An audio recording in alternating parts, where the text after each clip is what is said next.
Welcome to this SchoolMessenger training video on the message sender. In this training video, we'll learn how to create phone call broadcasts in Step 2 using the Call Me to Record feature. In Step 2 of your message sender, you can create a phone call message by simply clicking on the phone button. That opens your phone feature. You can choose one of two options to create your phone message: Call Me to Record or Text-to-Speech. You can't send both in the same broadcast. You must do one or the other. We'll do the text-to-speech in the next training video. Right now, we'll concentrate on Call Me to Record. Call Me to Record means you're going to record your own outgoing message in your own voice, and the system will call you at the number that is in this field. This number will auto-populate from your account page, but if you would like to get the call to a different number, simply type in a different number. It must be a 10-digit number. But you do not have to type in hyphens or parentheses, just the numbers. If you have an extension, you can plug it in right here. And you have an optional scratch pad down below. In this field, you can type in a note to self or kind of a working script. So anything that you need to remember to say during your recording, you can refer to this scratch pad, and you won't forget anything that you need to include in the recording. So I'll go ahead and type in a little sample. So we're pretending we're sending out a message about class schedules. So I've just typed in something to that effect into the scratch pad. You do not have to worry about anyone else seeing the scratch pad. It will disappear after the broadcast is over. It does not get broadcast. So don't worry about spelling, punctuation, or grammar. Just type in a note to self. And when you're ready to get the phone call, you're going to click Call Now to Record.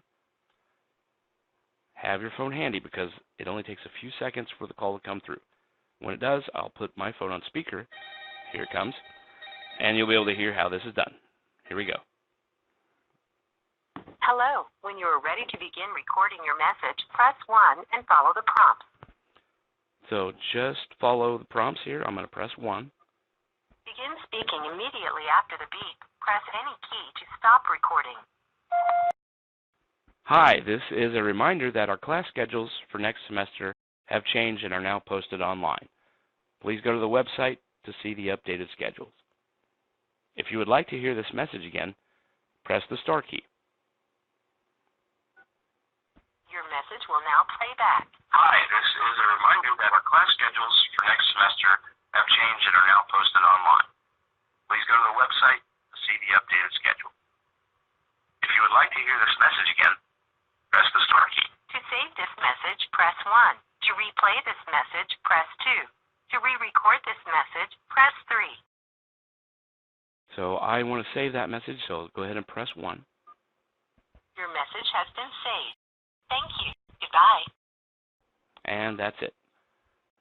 After you save that message, you'll see your screen here has refreshed, and you get a little green check mark next to the word recording. And this line here represents the recording that I just made. While you're on the call, you can replay and re-record that message as many times as you need to. You can still do that after you've saved the message and hung up. You can press this little audio button to hear the message again, and you can press this little refresh button to refresh the page and start all over. Now, it's not a good idea, as you could hear, to use your speakerphone to record your message. The audio quality is not so good. So find a nice quiet room, record your message there. It'll be much better. And at the end, when you heard me say, press star if you'd like to hear this message again, it's not a bad idea to mention that at least every now and then at the end of your own broadcast, just to let everybody know that when they are listening to the message, if they would like to hear it again at any point, they can press the star key and it will replay the message from the top. Always do your English message first. That way it will code properly when it sends out the message, and everyone will get the translated version that they want. Now, of course, the program has no idea what language I just spoke that message in, but it will always make the first message it record the English message by default. Then if you'd like to translate a message, you'll come down here to this little drop down, click it, and whatever languages you have in your account, you can pick the next one that you want to do. It does not matter which order you do any of your additional languages in, as long as you've done English first, and the next language that you do is in the field when you do it.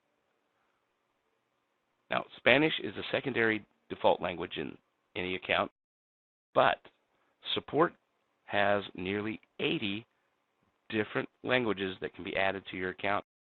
So whatever you need, contact support, and they can get that added.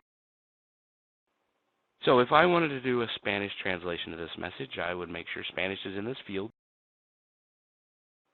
And then I click Call Now to Record, go through the exact same process.